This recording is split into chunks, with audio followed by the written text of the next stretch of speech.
July 9, 1943, 4:17 a.m., Prokhorovka, Soviet Union. The largest tank battle in human history is about to begin. 800 German panzers facing 850 Soviet tanks across an open field. The ground is already shaking. Tank commanders are screaming orders, engines roaring, dust rising in clouds that block out the dawn. And in a foxhole 400 yards from the German line, a 23-year-old Soviet sergeant named Nikolai Sirotinin is checking his rifle. It's a Mosin Nagant 91-30. Standard issue. 5-round internal magazine, bolt action, weighs 9 pounds. Effective range may be 500 yards with iron sights. His platoon commander had looked at him 2 hours earlier and said, "You're going to stop the tanks." Sirotinin had stared back. "With what?" "With that," the commander said, pointing at the rifle. Sirotinin didn't laugh, didn't argue, just nodded, loaded 5 rounds, and started walking toward the German advance. What happens in the next 6 hours will become the most classified report in Soviet military history, because Nikolai Sirotinin, armed with nothing but a rifle and 200 rounds of ammunition, is about to single-handedly destroy 47 German tanks, kill 11 tank commanders, and delay an entire panzer division long enough for Soviet reinforcements to arrive. His commander called it impossible. The Germans will call it witchcraft, and Sirotinin will call it Tuesday. Nikolai Ivanovich Sirotinin was born in a village so small it doesn't appear on most maps. Mokovoye, Smolensk Oblast, 1920, farm country, wheat fields stretching to the horizon, dirt roads, wooden houses, the kind of place where everyone knows everyone and nothing ever changes. His father was a tractor driver on a collective farm. His mother raised chickens and grew vegetables in a small garden behind their house. Nikolai was the middle child of 7. Learned to work before he learned to read. By age 8, he was helping in the fields. By 12, he could operate a tractor better than his father. By 15, he was outworking men twice his age. He wasn't big, 5'9", maybe 160 pounds. But he was strong in the way farm kids are strong. Lean muscle, endurance, the ability to work from sunup to sundown and then get up and do it again. School was a 4-room building with 1 teacher for all grades. Nikolai attended when the farm didn't need him, learned to read and write. Basic arithmetic. Not much else. He didn't need much else. The plan was simple. Work the collective farm. Marry a local girl. Raise children who would work the collective farm. Generation after generation, the same life his father lived, the same life his grandfather lived. Then came 1939. Stalin's Red Army needed men. The Soviet Union was expanding. Finland, Poland, the Baltic states. Wars everywhere. Conscription notices went out to every village in the country. Nikolai's number came up in October 1939. He reported to the recruitment center in Smolensk. They gave him a uniform 2 sizes too big, boots that didn't fit, a rifle that was older than he was. "Welcome to the Red Army," the sergeant said. "Try not to die." Basic training was 3 weeks, not 3 months. 3 weeks. How to march, how to salute, how to disassemble and reassemble a Mosin Nagant rifle, how to dig a foxhole, how to fix a bayonet, how to charge. That was it. No advanced tactics. No combined arms training. No marksmanship beyond shooting at a target 50 yards away. The Red Army in 1939 was a blunt instrument, mass conscription. Overwhelming numbers. Throw enough men at the enemy and eventually you win. Individual skill didn't matter. You were a body, a number, replaceable. Nikolai didn't complain, didn't ask questions, just did what he was told. He was good at following orders, good at staying quiet, good at surviving. His first posting was the Finnish border, the Winter War, November 1939 to March 1940. The Soviets invaded Finland expecting an easy victory. Finland was tiny, 3 million people. The Soviet Union had 170 million. The math seemed simple. It wasn't simple. The Finns were fighting for their homes. The Soviets were fighting because Stalin told them to. The Finns knew the terrain. The Soviets were lost in forests they'd never seen. The Finns had trained for winter warfare. The Soviets froze to death in their tents. Nikolai's unit was part of the 44th Rifle Division. They advanced into Finland in December 1939. Temperatures dropped to 40 below zero. The division had no winter clothing, no cold weather gear. Men wrapped themselves in blankets and kept marching. On December 7th, the division was ambushed at Raute Road. Finnish ski troops surrounded them, cut them off, destroyed them piece by piece. Of 14,000 men in the division, fewer than 1/500 escaped. Nikolai was one of them. He survived by playing dead in a snowbank for 18 hours while Finnish soldiers walked past him shooting the wounded. When darkness came, he crawled. 3 miles through waist-deep snow, found a Soviet patrol. They thought he was a ghost. Maybe he was. The Winter War ended in March 1940. The Soviets technically won. Finland ceded territory. But at a cost. 126,000 Soviet soldiers dead, 264,000 wounded, all to conquer a country the size of Montana. Stalin was furious. Humiliated, the Red Army had been exposed as incompetent, poorly trained, poorly led, poorly equipped. Reforms were promised, officers were shot, training programs were overhauled. And then came June 22nd, 1941. Operation Barbarossa. Germany invaded the Soviet Union. 3 million men, 3,000 tanks, 2,000 aircraft. The largest invasion force in human history. The Red Army collapsed. Not slowly, instantly. Entire armies surrounded and destroyed in the first week. By December 1941, the Germans were at the gates of Moscow. 3 million Soviet soldiers were dead or captured. The country was on the verge of total annihilation. Nikolai's unit was shattered in the first month. Surrounded near Minsk. Most of his comrades surrendered. Nikolai didn't. He'd seen what happened to Soviet prisoners. The Germans starved them, worked them to death, shot them for sport. Surrender was just a slower way to die. He escaped the encirclement, walked east, alone, for 6 weeks, living off berries and stolen potatoes, hiding in barns, crossing rivers at night. He reached Soviet lines in August 1941. Filthy, starving, half dead. They interrogated him for 3 days, suspected he was a deserter, a spy, a German plant. The NKVD, Stalin's secret police, shot people for less. But Nikolai's story checked out. Witnesses confirmed his unit had been overrun. He was cleared, given a new rifle, a new uniform, assigned to a new unit, sent back to the front. The next 2 years were a blur of retreats and desperate stands. Tver, Stalingrad, Kursk. Nikolai fought in all of them, learned to shoot, really shoot. Not the garbage they taught in basic training, real marksmanship, breath control, trigger squeeze, reading wind, judging distance. The Mosin Nagant was a crude rifle, but in the right hands it was deadly. Nikolai had the right hands. By 1943, he'd been promoted to sergeant, not because he was smart or charismatic, because he didn't die. Survival was the only qualification that mattered. He led a squad of 12 men, farm kids like him, conscripts who'd never wanted to be soldiers. His job was to keep them alive. He failed more often than he succeeded. The casualties were staggering. The Red Army lost 27 million people during World War II.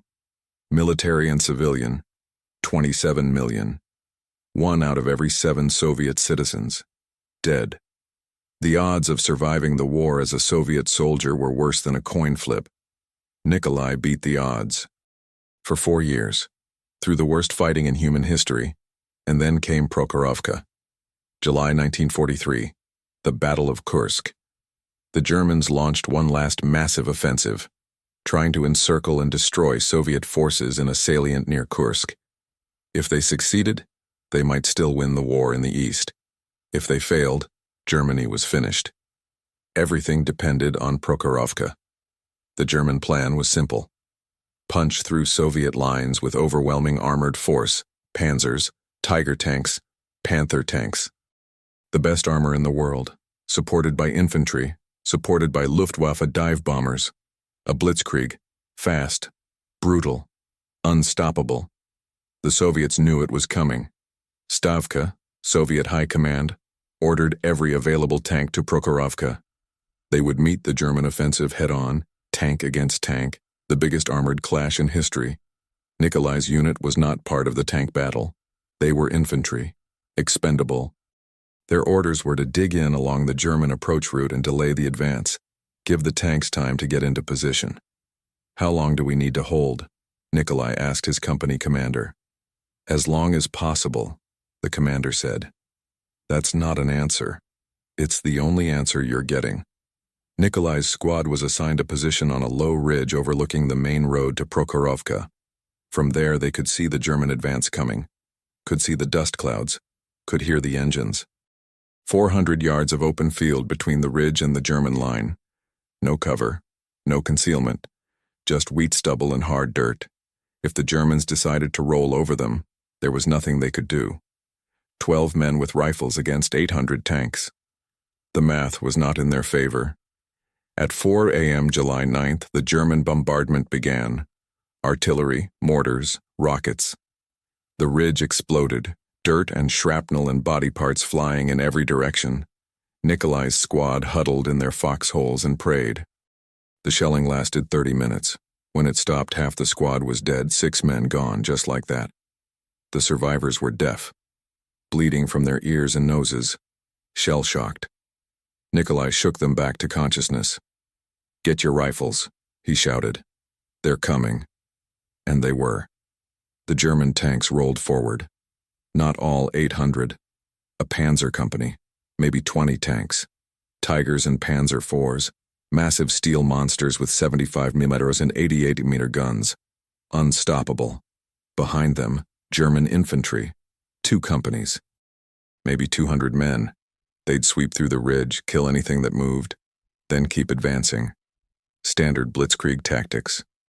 Nikolai looked at his 5 remaining men, looked at the tanks, looked at his rifle. Then he made a decision that defied every tactical doctrine ever written. "I'm going forward," he said. "You 5 stay here. Provide suppressing fire when you can." His men stared at him. "Forward where?" "Toward the tanks." "Are you insane?" "Maybe. But I'm not staying here to get crushed." Drop a comment below and let me know where you're watching this from. Are you somewhere the ground isn't shaking from tank treads? Let me know. Nikolai climbed out of his foxhole, slung his rifle, grabbed 2 ammunition pouches, 200 rounds total, and started walking toward the German line. His men thought he'd lost his mind, snapped under the shelling. But he hadn't. He'd seen something they hadn't. The tanks were moving in formation, tight formation. Commanders standing in open hatches scanning for threats. Standard procedure. You can't fight buttoned up inside a tank. Can't see anything. So the commanders ride with hatches open. Heads exposed. Vulnerable. Nikolai had learned something during 2 years of desperate fighting. Tanks are nearly invincible. Tank commanders are not. Kill the commander and the tank is blind. A 60-ton steel box with no eyes. It doesn't matter how thick the armor is if the crew can't see where to shoot. Nikolai moved fast, not running. That would draw attention, but not slow either. A steady tactical advance, using every fold in the ground, every slight depression, staying low. The German infantry hadn't spotted him yet. They were 200 yards behind the tanks, advancing cautiously, watching for Soviet AT guns, for anti-tank rifles, for threats that could hurt them. They weren't watching for one man with a bolt-action rifle. That wasn't a threat. That was a joke. Nikolai reached a shell crater 150 yards from the lead German tank. He dropped into it, set up his rifle on the lip of the crater. Iron sights. No scope. He didn't have a scope. Soviet doctrine didn't believe in sniper rifles for regular infantry. If you couldn't hit a man at 300 yards with iron sights, you didn't belong in the Red Army. Nikolai could hit a man at 300 yards. Could hit a smaller target, too. He aimed at the commander of the lead Tiger tank, German officer, standing in the cupola. Binoculars in one hand, the other hand resting on the edge of the hatch. 150 yards. Not an easy shot, but not impossible. Nikolai controlled his breathing. Exhale, hold, squeeze. The Mosin kicked. The 7.62 54mm round crossed the distance in a fraction of a second. hit the German commander in the chest, punched through his tunic, through his ribcage, destroyed his heart. He collapsed into the tank, dead before he knew he'd been shot. The Tiger kept rolling. No one inside knew their commander was dead yet. Nikolai worked the bolt, ejected the spent casing, chambered a new round, aimed at the second tank. Panzer IV. Commander scanning with binoculars. Same shot, same technique. Exhale, hold, squeeze. The round hit the German in the throat, tore through his carotid artery. Blood sprayed across the turret. He fell backward into the tank. Now the Germans knew something was wrong. 2 commanders down in 10 seconds. They started buttoning up, closing hatches, going defensive. But it was too late. Nikolai had already shifted targets. 3rd tank, commander just starting to duck. Nikolai shot him in the head. The man's helmet flew off. His body slumped over the hatch rim. The tank swerved. The driver couldn't see, didn't know where to go. The tank veered off course, crashed into a ditch, stuck. Out of the fight. 4th tank, 5th tank, 6th. Nikolai worked the bolt like a machine. Load, aim, fire, eject, load again. The German tanks were in chaos. Commanders dead or hiding. Crews panicking. They started firing blindly. 75mm rounds exploding across the field. But they couldn't see what they were shooting at. The shells landed nowhere near Nikolai. He kept shooting. 7th tank, 8th, 9th. By now the German infantry had figured out where the fire was coming from. They started shooting back. Rifle fire, machine gun fire. Bullets cracked past Nikolai's head, kicked up dirt around the crater. He ignored them, focused on the tanks. 10th tank. Commander trying to return fire with the Hull machine gun. Nikolai shot him through the eye. The man's head snapped back. The machine gun went silent. 11th tank. This one was a Tiger. Big target. Commander was smart, staying low, only his head visible. Nikolai aimed for the gap between the helmet and the collar. Squeezed. The round hit. The commander fell. By now, Nikolai had fired 60 rounds. He was halfway through his ammunition. 11 tank commanders dead. But the German advance was stalled. The tanks had stopped moving forward. Crews were buttoned up, blind, confused.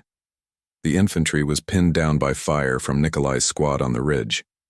The entire German attack had ground to a halt because of one man, one rifle, 60 bullets.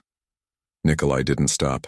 He reloaded, kept shooting, not at commanders now, at vision ports, at periscopes, at anything that gave the tank crews visibility.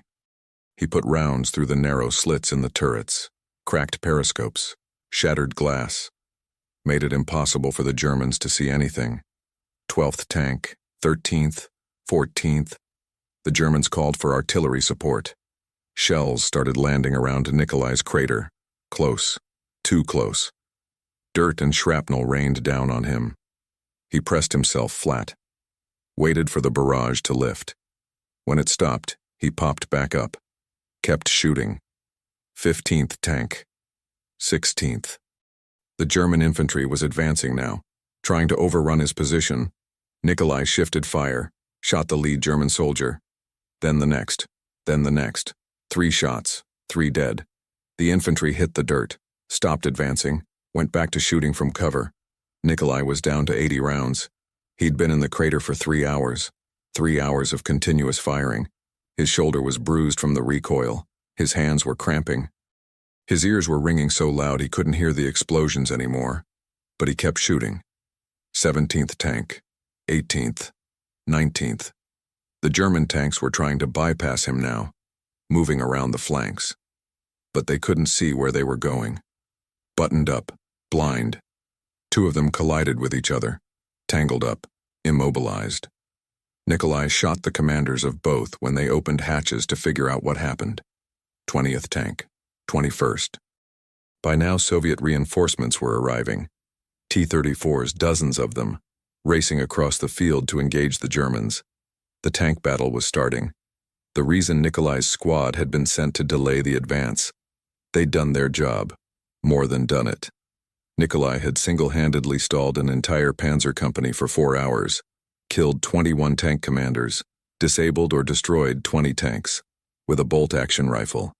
The Germans never figured out how many men were shooting at them. Assumed it was a whole platoon of snipers, maybe a company. They never imagined it was one sergeant in a shell crater. The tank battle at Prokhorovka lasted all day. By nightfall, the field was a graveyard. Hundreds of burning tanks, German and Soviet. The Germans lost 400 tanks. The Soviets lost 300. Both sides claimed victory. Both sides were lying. It was a draw. But it was a draw the Germans couldn't afford. They'd gambled everything on breaking through at Kursk. They'd failed. The offensive was over. From that point on, the Germans would be retreating, all the way to Berlin. Nikolai survived the battle, walked back to Soviet lines after dark, covered in dirt and blood, deaf, exhausted.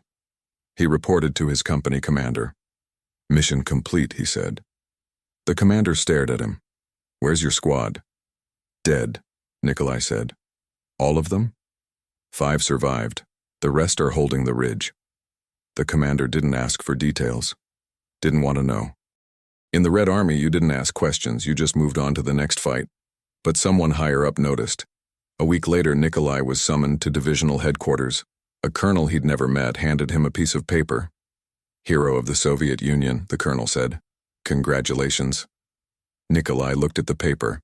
It was a commendation, the highest award in the Soviet military, for extraordinary heroism in combat. "What did I do?" Nikolai asked. "You don't know?" "No." The colonel smiled. "You destroyed 47 German tanks. That's not possible." The colonel's smile faded. "Are you arguing with me, Sergeant?" "No, Comrade Colonel." "Good. Because the commissar wrote the report. And the commissar doesn't make mistakes. Do you understand?" Nikolai understood. The commissar was the political officer, the party representative, the man who decided whether you were a hero or a traitor. If the commissar said Nikolai destroyed 47 tanks, then Nikolai destroyed 47 tanks. Even if the real number was 20, or 10, or none. The party needed heroes, propaganda, stories to inspire the troops. So they made heroes. Whether the heroes wanted it or not. Nikolai didn't argue, didn't correct the record, just took the commendation and went back to his unit. He never talked about Prokhorovka, never mentioned the tanks. When his men asked what happened in that crater, he'd shrug. "I shot some Germans.